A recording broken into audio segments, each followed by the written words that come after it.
We have many young people who this may be their first interaction with any AI topic or their first interaction with NLP. And we pretty much have a great pathway for them to advance academic careers. Many have gone on to get acceptances to master's and PhD programs, which are amazing. Basically, there's a really great pathway for people who want to advance research careers, but I'd like us to build a similar pathway that is just as strong for individuals who want to productize and build companies. Big thanks to our partners Linode, Fastly, and LaunchDarkly. We love Linode. They keep it fast and simple. Check them out at linode.com/changelog. Our bandwidth is provided by Fastly. Learn more at fastly.com and get your feature flags powered by LaunchDarkly. Get a demo at launchdarkly.com. Hey, Jared here. One of the things we can count on in the software industry is change. The state of the art changes so fast, in fact, that keeping up can feel like a whole other job on top of your actual job. That's why we created Changelog Weekly. It's our totally free newsletter that we drop in your inbox each and every Sunday. We link to the latest news, the best articles, and the most interesting projects that you should be aware of. We also add a little commentary from us saying why something's important, pointing you to other instances of a trend, or just making a dorky joke to keep it lively. So if you haven't yet, I recommend subscribing to Changelog Weekly and help us help you keep up with the latest. Head to changelog.com/weekly and sign up today. Again, it's totally free and we never spam you. Yuck. One last time, that's changelog.com/weekly.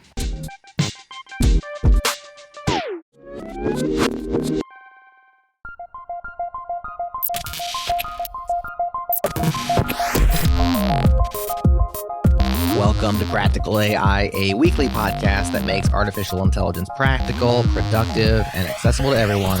This is where conversations around AI, machine learning, and data science happen. Join the community and Slack with us around various topics of the show at changelog.com/community and follow us on Twitter. We're at Practical AIFM.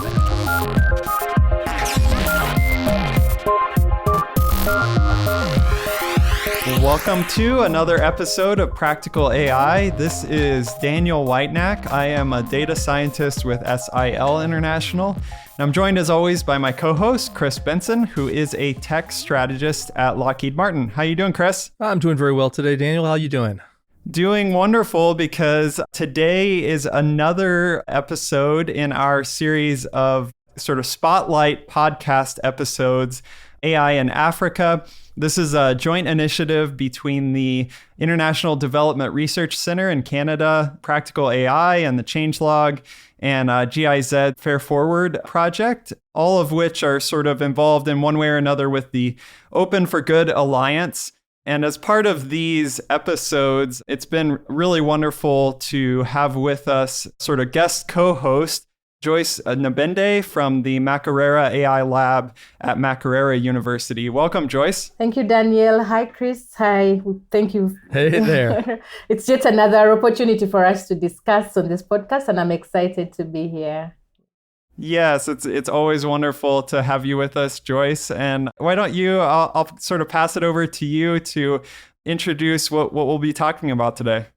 Right. Thanks, Daniel. So over the past podcasts, we've been trying to look at different case studies on practical AI, particularly on the African continent. And we are very excited for this episode because we are going to focus on AI, but looking at community building in Africa, and especially looking at the very exciting field of natural language processing. So for this podcast today, we are very happy to have Kathleen Siminyu with us. Kathleen is currently a Kiswahili machine learning fellow with Mozilla. But before Mozilla, there's a lot of work that Kathleen has been involved in. So Kathleen, you're very welcome to this podcast. Thank you for having me. Thank you very much. All right. So I think we're ready to dive in. So we'll have just over to you, Kathleen. Tell us just an introduction about NLP for African languages. What work have you done in NLP? How has it been like for the last couple of years, in the space of NLP for African languages? Okay, thanks again, Joyce. So I'll start with a bit of an introduction to myself and how I got into NLP. My background is in math and computer science, and with that I went into data science. I worked briefly in industry for a company in the telecommunications space that's headquartered in Nairobi in Kenya. And one of our products was SMS. And through working at this company, I came to realize that support for African languages when it came to NLP and just tech tools or digital tools, if we could say so, was pretty lacking in comparison to, say, your English. And this got me pretty interested in NLP, and I wanted to build particularly resources for African languages. So yeah, this is where my interest began. And when I ventured into academic research at this point, my next role was with IDRC, or rather AI4D. So I was regional coordinator of AI4D for a couple of years, and this work involved mobilizing funding for communities. Let me say, IDRC has funding which is going into AI research in Africa, and I helped a lot with that in terms of identifying communities that could and would make use of this funding. So I'll backtrack a bit and say that during my role in industry, I did a lot of community work. I began a lot of community building, first with the Nairobi Women in Machine Learning and Data Science. So this was sort of my first foray in the field as I was a data scientist in industry. And then along with transitioning into academic research, I encountered Masakane, and they were doing exactly what I wanted to do in terms of focusing on resources for African languages. So my organizing also transitioned into that. And in the middle, I attended several of the planning indabas. So the indaba is movement to strengthen African machine learning. One of the events they have is an annual summer school. And I attended the first one in South Africa in Stellenbosch, after which we got to talking. They realized that there was an ML AI community in Nairobi, courtesy of the meetup I was organizing. And so we organized the second one together in preparation for the third one, which we then came to host in Nairobi in 2019. So I've spoken a lot, but then let me say I'll cap it by saying that I have worked a lot with ML and AI communities in Africa, and that brought me to the intersection of my interest in NLP and the existence of Masakane with, a focus on African languages. And I'll say here we are. It's probably where I spend most of my organizing time at the moment. I'm very excited by the fact that we have a wealth of diversity from the African continent in terms of people who are working on languages, and it's languages that they care about. So also a wealth of diversity in terms of African languages included. I'll plug in the fact that as recently as last week, we finally have Masakane registered as an entity. So we are officially the Masakane Research Foundation. Up till this point, we've been really just organizing as a group of people, and that's been great. But yeah, I guess 2022 is going to be the beginning of us starting to see how we can formally organize, and beyond running on volunteer capacity, what it looks like when we organize and we can put funding to some of our planning. I will stop there. I kind of forgot what the question was, so I'll throw it back to you guys. That's so wonderful. I really appreciate all that context, Kathleen. I wonder, for those that may be thinking of those out there that might be listening to this podcast that have never, ever heard of Masakane and the things that they're doing, could you just kind of give a picture of, who's involved in Masakane? How do they interact, and what are the sorts of activities that they're doing? Okay, so the Masakane was founded in 2019, and this actually took place at the Deep Learning Indaba that was hosted in Nairobi in Kenya. And it was founded by Jade Abbott and Laura Martina.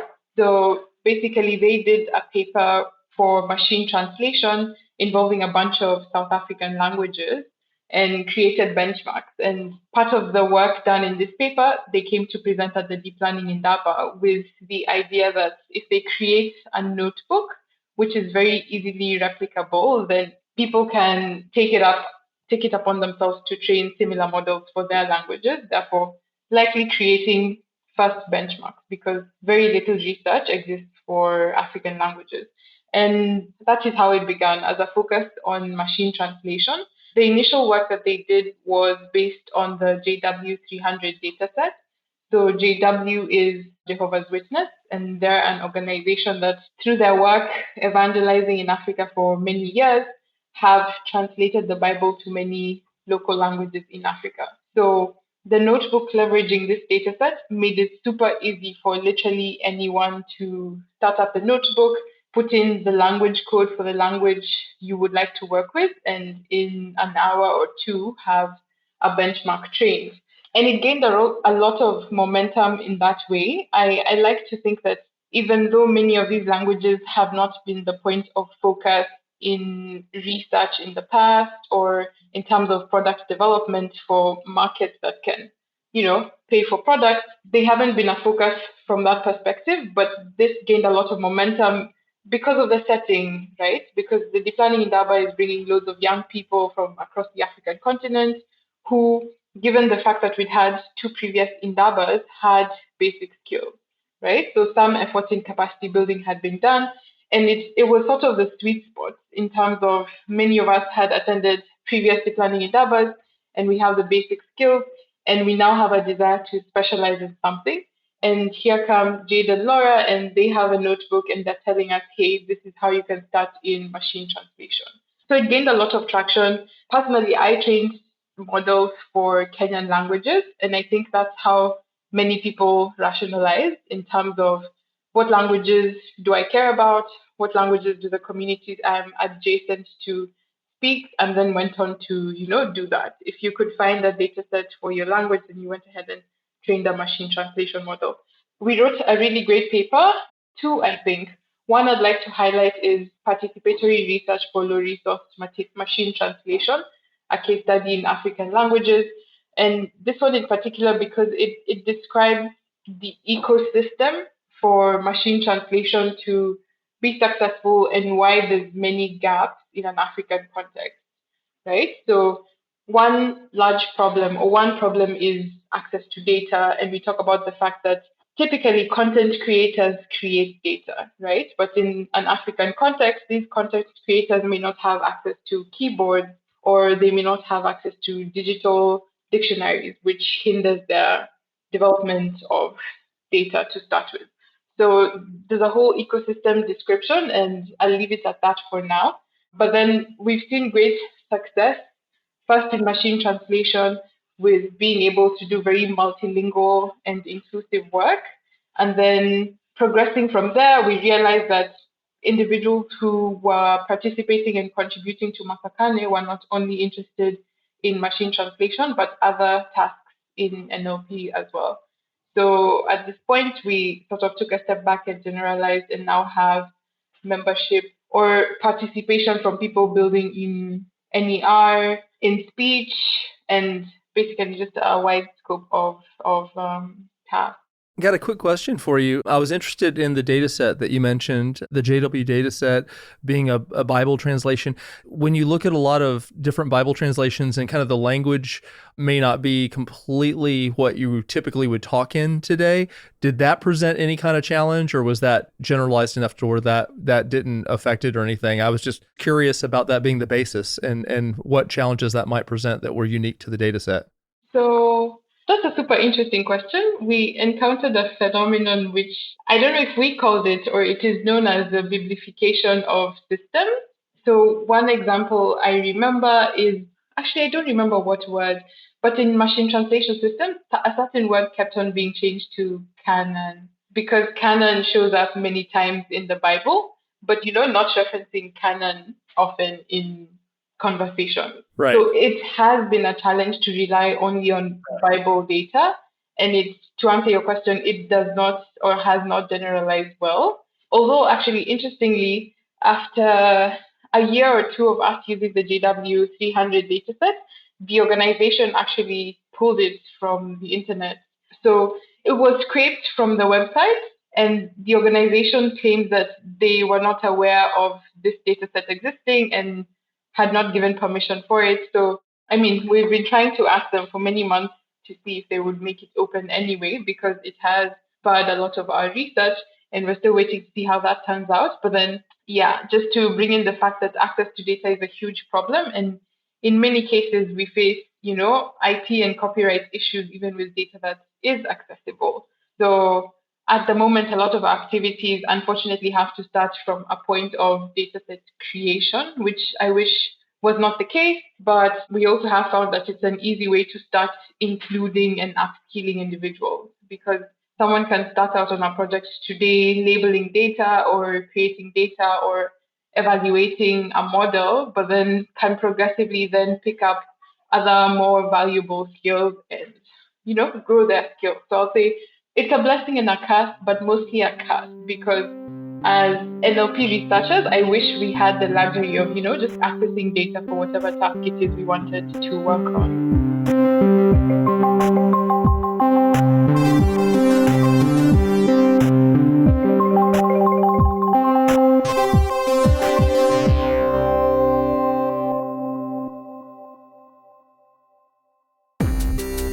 The Changelog is deep discussions in and around the world of software, and it's been going for over a decade. We interview hackers like Chris Anderson from 3D Robotics. At the time, drones were like Predators and Global Hawks and military industrial, and they were classified and super, $10 billion things. And we had just built a drone with Lego pieces around the dining room table programmed by a 9-year-old. And it's like, okay, that should not be possible. When a 9-year-old can do something that is classified, that literally export control as munition with Lego, with toy pieces, something important in this world has changed. Leaders like Devin Zugel from GitHub. In the 10 to 15 year range or 20 year range, what I would really like is for, if you have 3 12-year-olds hanging out and one of them's like, I want to be a firefighter. Another one's like, I want to be a lawyer. I want one of them to say, I want to be an open source developer. And innovators like Amel Hussein. I've yet to kind of see applications at scale that don't use multiple languages, that don't have just arcane stories behind why this weirdo thing exists, all right, when you open this file, you're going to have to turn around 3 times and tap your nose once. It's just the most hilarious stories, But applications are living, breathing. They have craft. That's normal. So I want to normalize weirdness, because that's just how applications evolve over time. Welcome to the Changelog. Please listen to an episode from our catalog that interests you and subscribe today. We'd love to have you with us.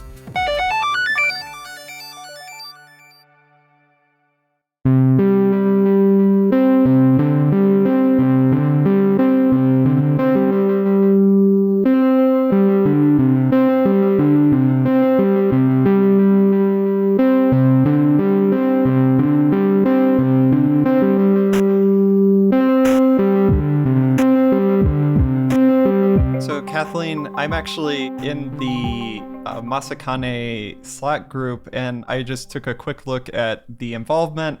I see in the Masakane Slack group that there's, at least at the time I'm looking, there's 1,304 people in the Slack group, which is pretty amazing that this community has grown in the ways that it has. And I'm wondering if you have any, looking back on how the community was formed and the activities that you did and how you welcomed people and those things. Do you have any insights into kind of why you think it kind of has grown the way that it, that it has, and maybe looking forward, kind of characteristics of now that it's an entity and a foundation, characteristics of the community that you would like to, ensure that they are characteristics of the community, moving forward? Any thoughts? Yeah. So in terms of it growing, I'll say it was unprecedented, even for me. I will attribute it, first of all, to Jay's never-ending energy. I swear, Masakane would not be what it is without Jade. I sometimes even struggle with just keeping up with all the conversation that goes on chat. It can be very overwhelming. I think one of the reasons why it has grown, again, is just the fact that these languages are very underrepresented in digital platforms, but that is not reflective of the communities that use these languages. They say there's 7,000 languages on Earth and maybe 2,000 languages in Africa. And many of those are living with thriving language communities that use them every day. They are just not used on digital platforms. And unfortunately, because of, I think, social linguistic factors, they're not used in sort of formal spaces.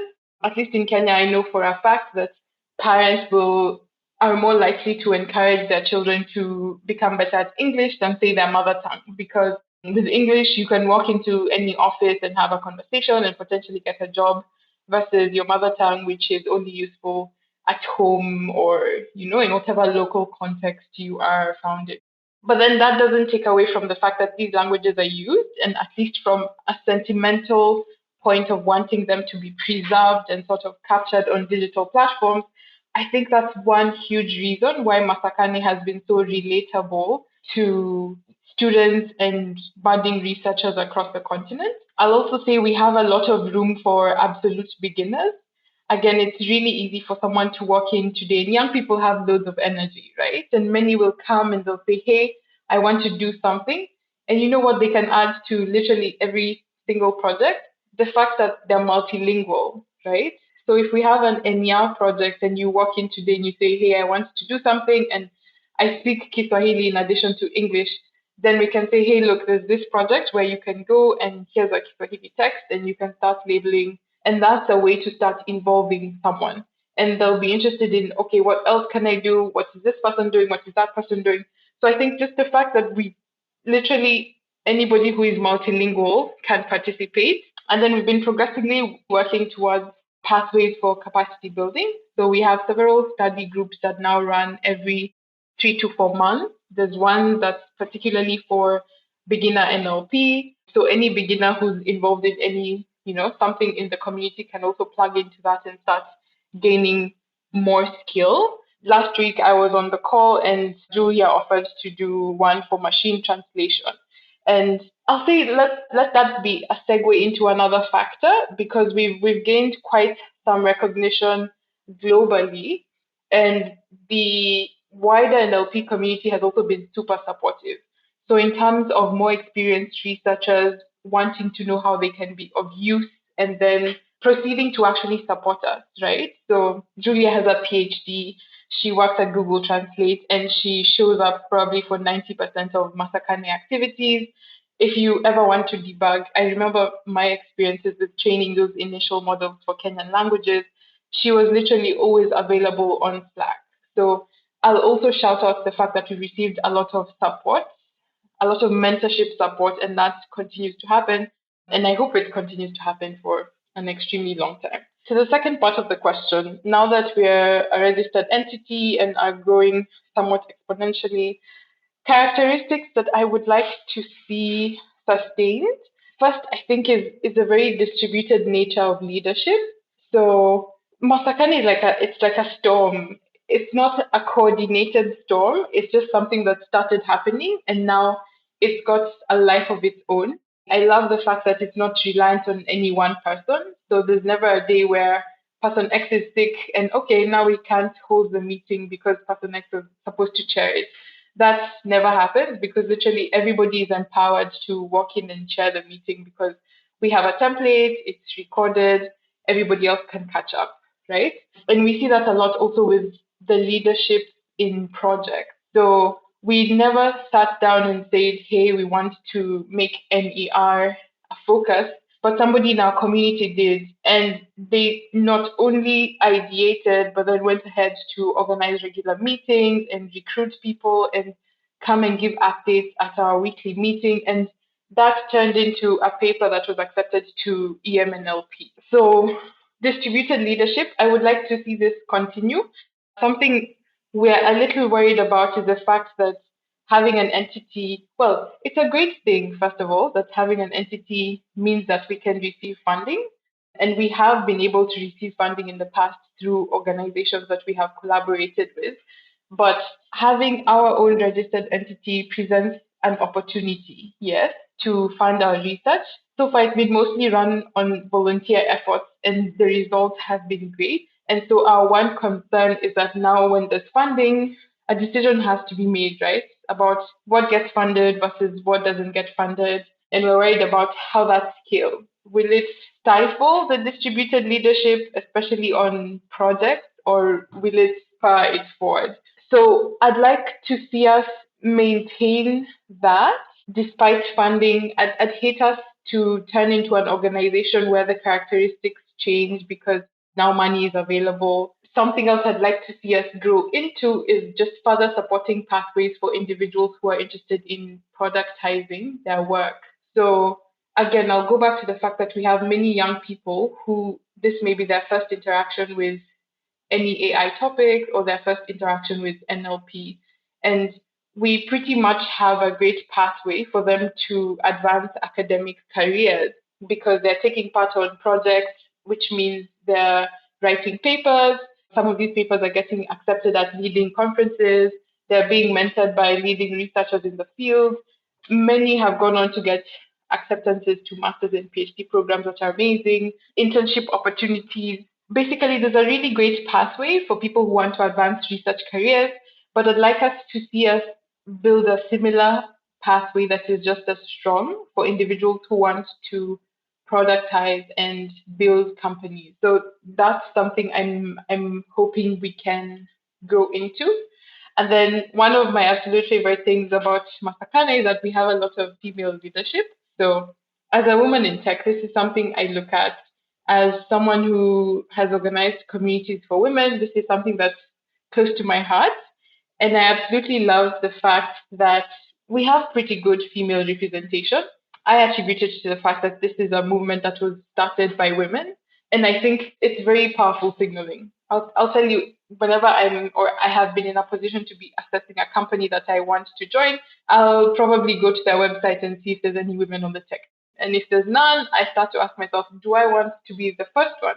But if there is one, then that's one person I can write to and say, hey, can we have a chat about, what working for company X is like? So I think it's very powerful signal that this was started by women. And I love it that there is a little sisterhood, or perhaps a not so little sisterhood that is part of Masakane. And I would love to see that continue to be the case.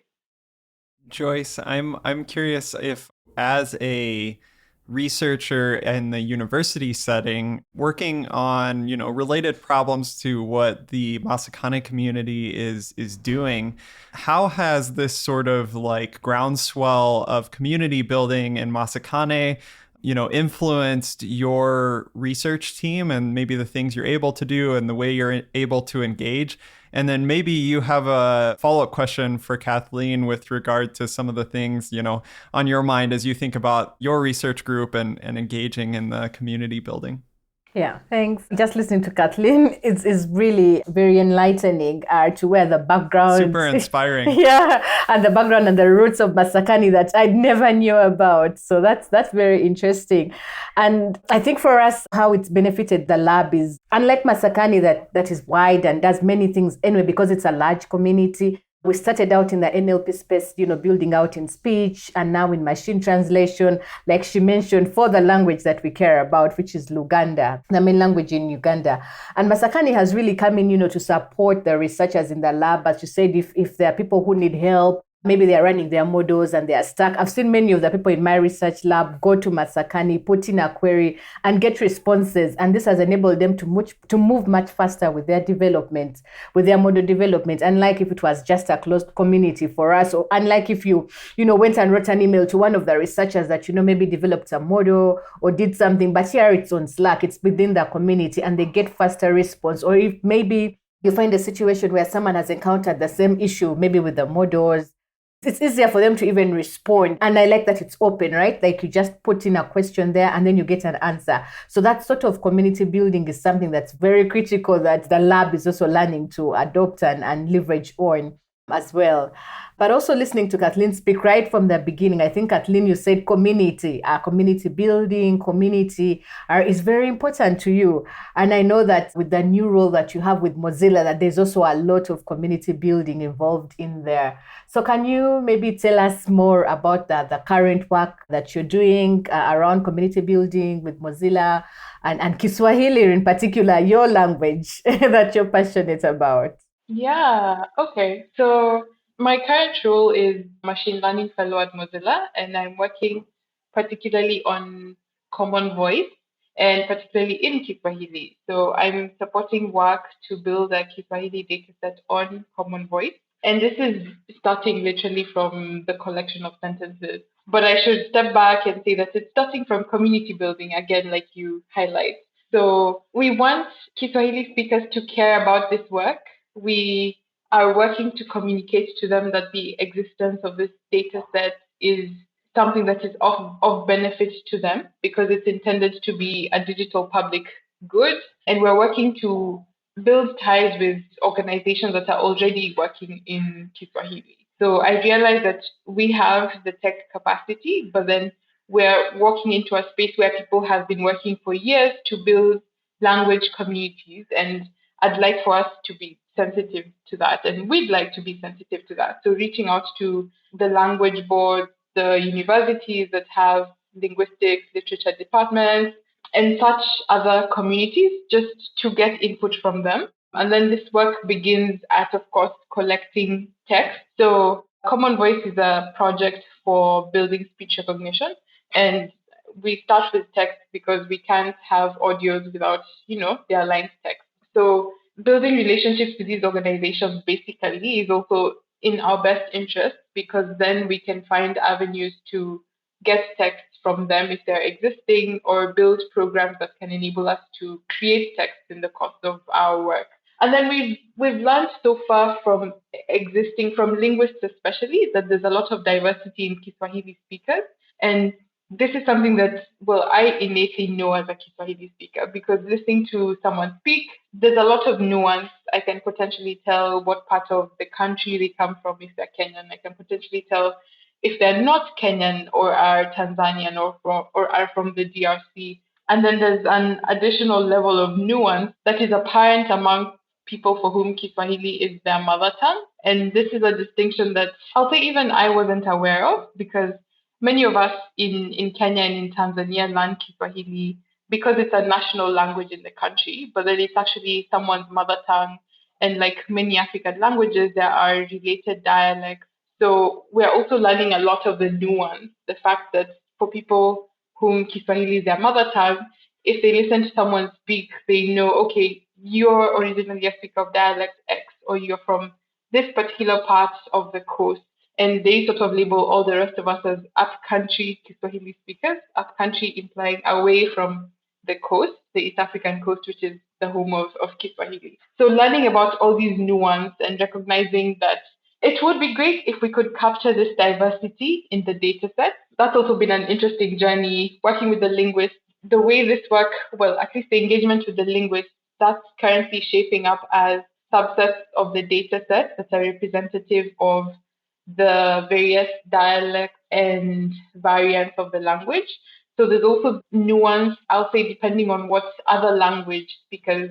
To try and explain further, in Nairobi, for example, Nairobians rely heavily on English, and it becomes apparent in our Kiswahili speech because we talk Kiswahili and it sounds like it's a translation as opposed to it sounding like speech that is naturally in Kiswahili versus someone from the DRC. Now I imagine they would mix their Kiswahili with French and, that adds a level of distinction. And to people who are native Kiswahili speakers, to them, we are all, just up-country Kiswahili speakers. So there's layers and it's super fascinating. But again, at this point, we're really thinking about it in terms of subsets of the entire data set, which can be used to first fine-tune to various contexts. So that if you're building an application for the coast, then we have data sets which make it easy for you to fine-tune to that context. Or if you're building for Nairobians, or if you're building for people in inland Tanzania, then there's data sets that you can use to fine-tune.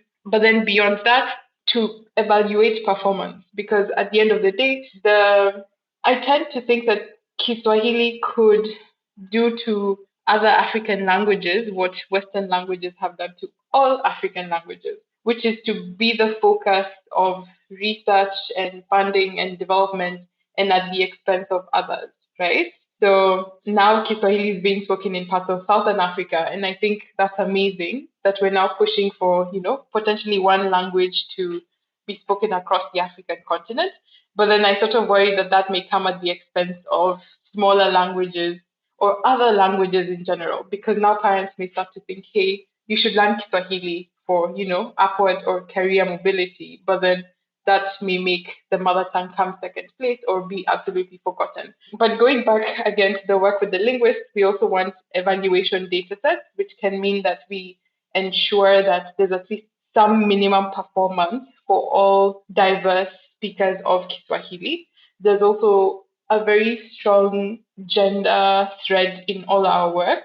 We realize that women tend to be, well, I'll start with the fact that speech recognition systems generally perform worse on women. And this can probably be attributed to an imbalance in whatever the original data set is, right? So fewer women contribute to these data sets, and that could be for a multitude of factors. So we're being very intentional about creating spaces for women to contribute to the data set because we realize challenges that they face may be unique. But beyond that, we would like for them to also be part of developing voice solutions. Well, Kathleen, I'm really excited to hear about the work that you're doing in terms of building these data sets and the way that you're thinking about having things like a strong gender thread in all your work and why that's important. I know myself, I've been challenged in this conversation to think about ways in which myself as a practitioner can be involved in sort of creating more diverse data sets, getting involved in these types of communities. I was wondering if you could maybe close us out by talking about how, from your perspective, like if practitioners are listening to this podcast and they have a desire to maybe contribute to work related to this, either building sort of language diversity into text or speech or other data sets, or maybe there's like people in local language communities that are listening to this and wanting to get involved, wanting to build up data sets that could promote this sort of technology with their language. What are ways that these two groups can kind of get involved in this work? What recommendations would you make to them? How would you recommend that they sort of connect with people doing this work and get involved so that the community can grow? Thank you for this question. So first, to the researchers who could potentially contribute to this work, I'll highlight the model I've seen with Masakani because I think that works great. It could be through mentorship. I think there's definitely ways to find groups of junior researchers who belong to these language communities or these underrepresented groups that could benefit from working or collaborating with you. So that's one thing through mentorship. Second is in the event that researchers are working or are keen to work on low resource languages, it's possible that they'll have funding to create these data sets. So I challenge them to, beyond looking for native speakers and having them create a data set, which you then, take away and go work on in your lab in isolation, I challenge them to use that as an opportunity again to mentor. So it may be that you're not only looking for a native language speaker, but rather looking for a native language speaker who is also a junior researcher interested in this field. And so they can start out contributing by creating the data set, but then you can also then create avenues for them to contribute to what comes next in terms of the analysis and the actual work that goes after the data set has been created. And I think that's another model that would be great and, gives much more value addition. Then turning back to language communities, I'm going to, again, at this point, highlight Common Voice because I think it's pretty amazing that Common Voice as a platform means that you as language contributor or a language community don't have to start thinking about this work from a standpoint of, okay, what tools do I need to collect the data? Where am I going to store the data? What's the infrastructure going to be like? How do I access the data and all those dynamics? I think it's as simple as if you have access to the internet and can access the Common Voice portal, then you can start creating, in this case, a speech recognition data set. And it's as simple as that. And if you look a little, I'm willing to posit that there's opportunities for you to identify other such free resources or platforms where you can start creating data sets. Beyond that, I like to think of language communities, particularly language communities that are not already a focus.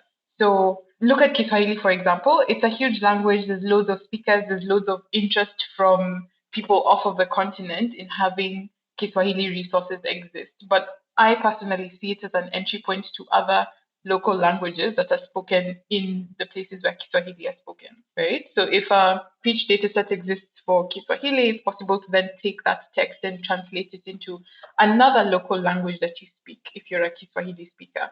And in that way, it could be a machine translation data set that comes out of it. It could go on to become a speech recognition data set.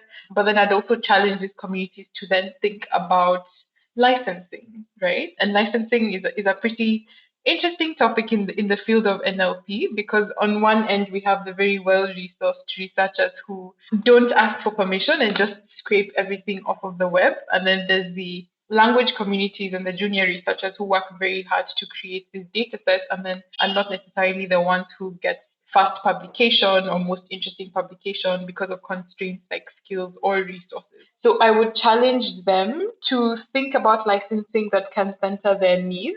And it may be that you say it's useful or it can be used for academic purposes, but non-commercial ones. Or it may be that you say you don't want the data set used in any manner until individuals from your community can be the ones building the solutions. Or it may be that you say, hey, this is a language that we speak and there's 100,000 of us and nobody cared about this language before we started building the data set. So we actually reserve the right to control all the solutions that are built from this data set, because at the end of the day, you are the ones that will be directly affected by whatever those solutions are. So basically, I think as we bring more languages online, we should empower those communities to start thinking about how they can center their needs, because they don't need to just create resources and make them available for the most resourced or the most skilled to swoop in and build tools which they then package and resell to the language communities that work hard to do it. In bringing these two together, I don't know, maybe there's things I've highlighted already in my response, but I'd like to leave it there, I think.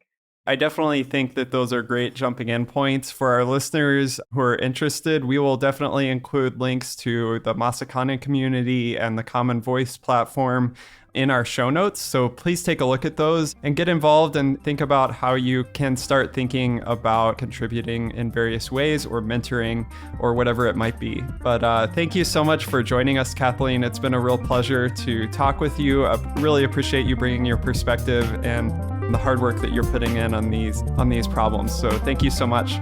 Thank you for having me, Daniel, and everyone else at the Practical AI podcast. All right, that's Practical AI for this week. Thanks for listening. If this is your first time with us, subscribe now at practicalai.fm or simply search for Practical AI in your favorite podcast app. We're in there. And if you're a longtime listener, do us a solid by recommending the show to a friend.